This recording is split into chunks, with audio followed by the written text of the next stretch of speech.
ورحمة الله وبركاته. halkan aan joogno waxa weeye waa xarunta booliiska federaalka Soomaaliyeed waxaanan u nimid inaan muxuu ahaa shacabka Soomaaliyeed ciidamada qalabka sida iyo dadka oo dhan inaan u sheegno ujeedada halkan saacadaan u taaganahay. ujeedadu waxa weeye inaan muxuu ahaa sugno amniga oo dadka shacabka ka badbaadino dhibaatooyinka ku imaanaya ama ha noqoto mid anaga gudaheena ama ha noqoto mid kale ama ha noqoto masiibooyin muxuu ahaa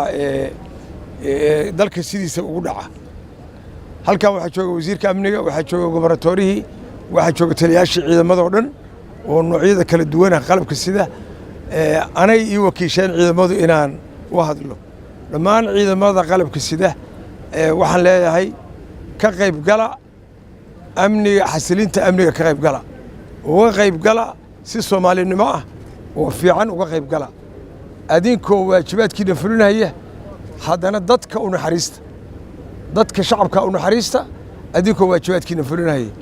gacan adagna ku qabta kuwa muxuu ahaa cadowga dhibaya shacabka dhibaya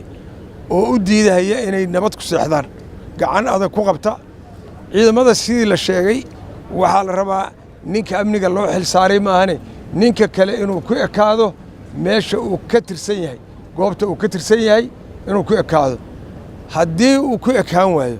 oo asagu uu dabco inuu amniga qalqalgeliyo waxaa loo qaadanayaa ama lagu xisaabinayaa nin amniga ka soo horjeeda kuwa lala dirirhayo ayuu qayb ka noqonaya. askari kasta noocu raba ha ahaadee ama boliis ama military ama nabad sugid ama asluub noocu raba ha ahaadee xeryahooda ha ku akaadeen inta amniga laga fulinayo. ninka baxahaya oo raba inuu baxaana waa inuu qaataa awaamiir iyo amar uu ka qaataa meesha uu ka tirsan yahay oo la og yahay markii la qabto oo ciidamada xasilintu ay qabtaan in